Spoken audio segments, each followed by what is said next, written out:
Greetings, Longshanks, and welcome to Codex Compliant. As it's Christmas, let's give ourselves a little present. The acceptance of the inevitability that all channels that make videos about 40k must eventually make a video about catgirls. Yeah. The tangled web of 40k lore has many dead ends that fascinate the fanbase, speculating upon what they could mean while GW gives only the smallest amount of breadcrumbs of actual information. One of these subjects is the Felinid strain of abhumans, interpreted by the fanbase to be, well, cat people. Often anime cat people, because of course they do. And whilst this might seem quite out of place in the grimdark world of 40k, it's not like humans but with physiology similar to Earth animal species is a new thing to 40k. Beastmen exist. Plus, humanoid cats specifically aren't uncommon in sci-fi. The Caitians of Star Trek, the Bothans of Star Wars, and the Kilrathi of Wing Commander for 3 examples.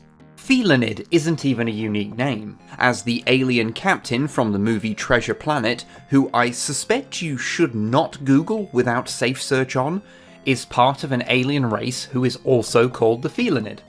Apparently. According to the sequel video game, anyway. Or more accurately, according to the wikis talking about the sequel video game, and they're probably correct. Probably. Do I need to buy Battle at Procyon to check that? Sorry, I nearly fell down a completely unnecessary rabbit hole there.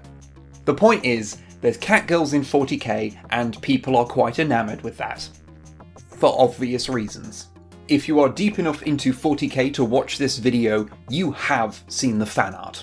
But how much about what you think you know about Felinids is actually true? Well, let's take a look at where canon ends and Fanon begins. So first off, we asked some people we knew to do a quick sketch of a Felinid without looking anything up, just pure vibes, to allow us to dial in on how they are interpreted within the fandom. To me, they'd look weird and uncanny, with features melding between cat and human, especially the ears.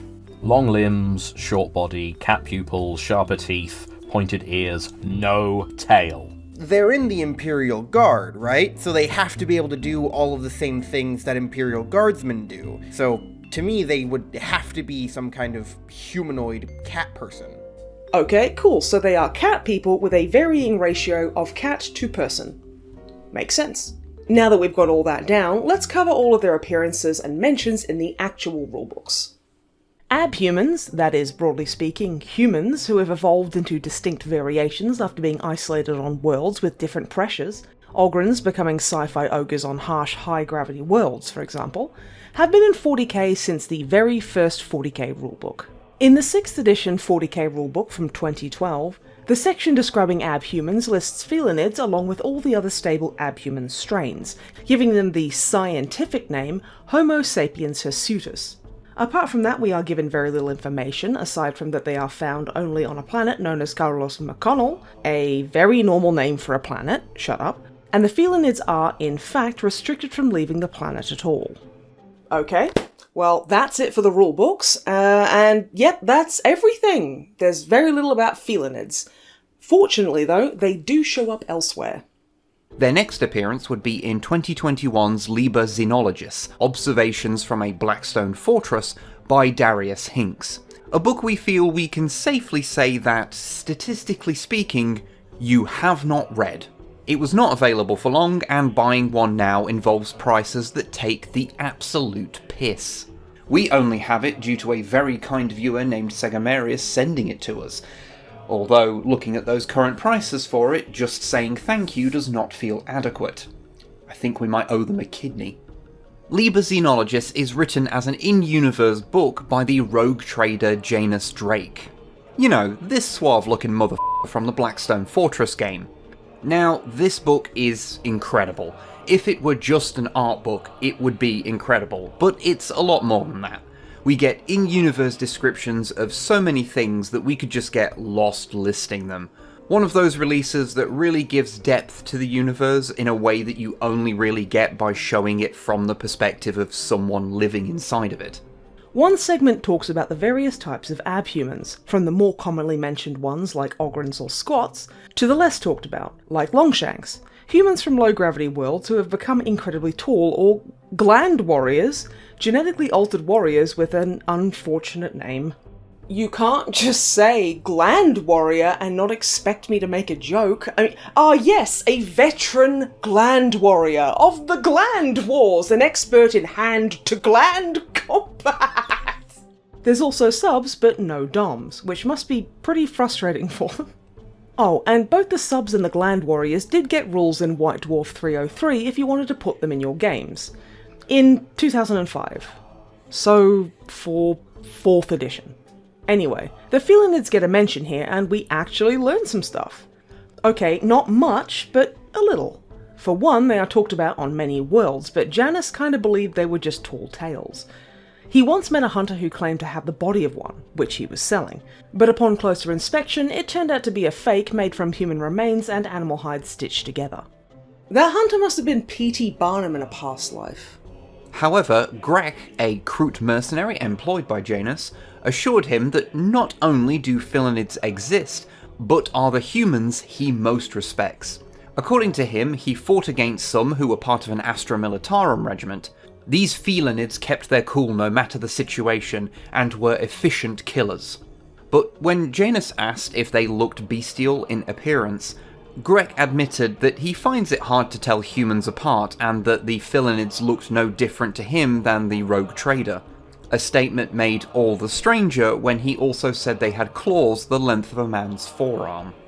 Which makes Grek a somewhat unreliable source, even putting aside the fact that the last time we heard about them they weren't allowed off their homeworld, let alone in the Imperial Guard. If he can't tell humans apart, then how did he know that these specifically were Felinids? Was it just the claws? Because there's plenty of things in the grim darkness of the far future that can give a person claws.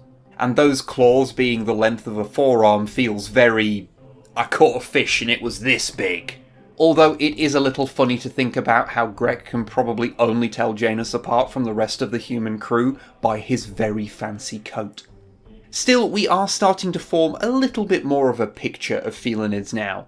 If only there was an even more recent mention of them.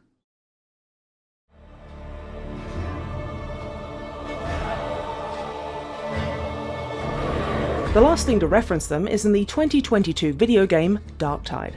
In the game, you play as a squad of 4 people conscripted into helping the Inquisition deal with a teensy bit of a chaos problem.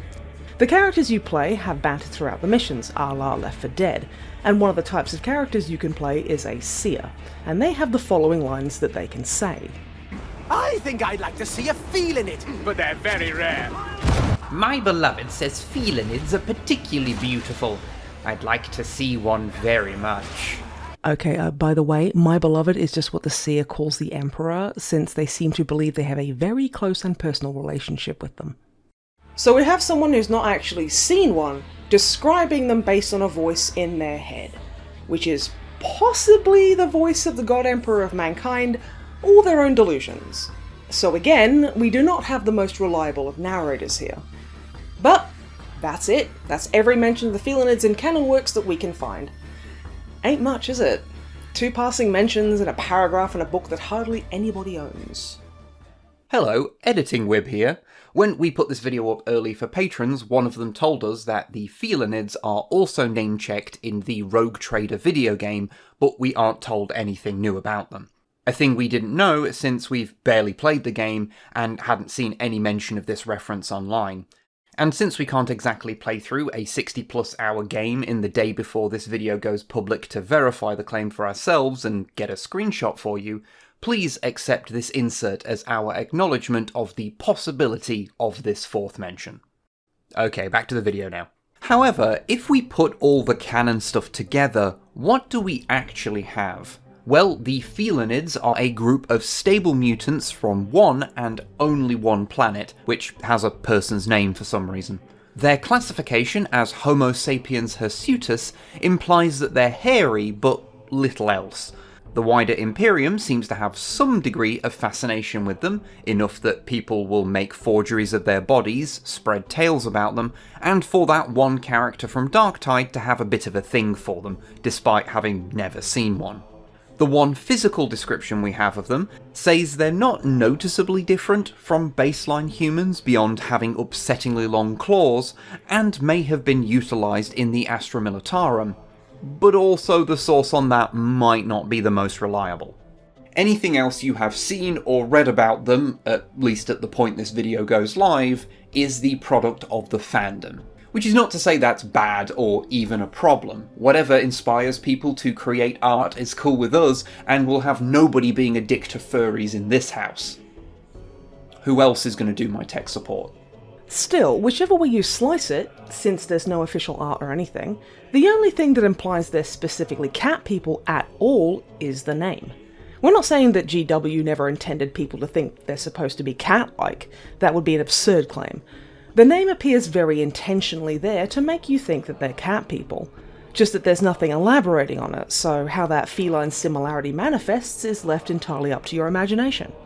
Ultimately, it is just a small throwaway lore element put in there as a bit of fun that people have latched onto. I mean, GW is British, so we're not entirely convinced that the whole thing isn't just a nod towards Red Dwarf's cat.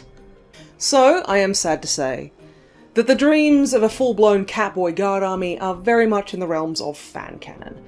This is a thing where the fandom has definitely taken an idea and run the heck away with it. Some who look purely at the official stuff have come to the conclusion that if the writers even did have a concrete idea of what they are, they're probably just a bit hairier than a regular human. Maybe they have some feline-looking traits. Maybe they actually do have claws rather than fingernails. It's possible that these traits are just accentuated in the tall tales told about them, forearm-length claws, for example, with their rarity meaning that nobody is in a position to actually fact-check this stuff, the tales getting more and more outlandish with each retelling. Maybe they do see some use in guardsman forces, with their containment to their homeworld retconned away, or maybe they're still restricted. In truth, they may not be very cat-like at all, regardless of the name. I mean, we have rattling abhumans after all, and they're not rat-like at all. They're space hobbits. But to be fair, we know so little that Felinids could be fully feline beastmen. Although considering the harshness of how beastmen are treated by the wider Imperium is one of their defining traits, it does feel like if Felinids were mutated to that degree, that they'd be treated as badly too, and it would have come up. I don't know, maybe if Felinids are more cat-like, then they can purr, and that just calms the Inquisitor down when his ship's guns are aimed at Carlos McConnell and his finger is hovering over the Exterminatus button. At this point, it's all speculation, so why not? At the end of the day, Felinids are just a small footnote in 40k, and considering that they have the potential to be interpreted in many different ways by different people, it's perhaps not shocking that you see people talk, and argue, about them a lot more than other obscure abhumans. They're something that we'll probably never see in model form. But then again, maybe one day one might show up as something like, say, a one-off hired gun in Necromunda, and we'll have at least some of our questions answered. Although, maybe that Kroot was right and they do look very similar to a baseline human. Maybe there's already minis of them and we just don't know.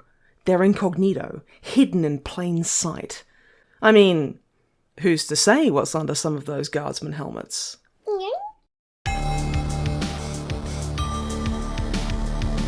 Happy holidays to you all. Hope you enjoyed this one, even if it's a little different to what we usually do. If you did enjoy it, then please let us know with a like, a comment, or maybe even some money at patreon.com/snipeandwib. Do also want to thank Remlace for letting us use the art he commissioned from Eliphas for his Felinid video. There'll be a link at the end of this if you want to see his take, as well as Unity, Shanus and Salamander for taking the time to share their interpretations with us, and to Mike Murdoch and Cassie, who let us use a couple of their images too. Links to all those folks in the description. Also, I didn't script this bit, but just generally thank you for sticking with us through another year. It's been a bit of a funny one for us, so the fact that there's so many people out there who continue to watch our whatever this is is very nice. So we appreciate you, and we'll see you next year. Goodbye.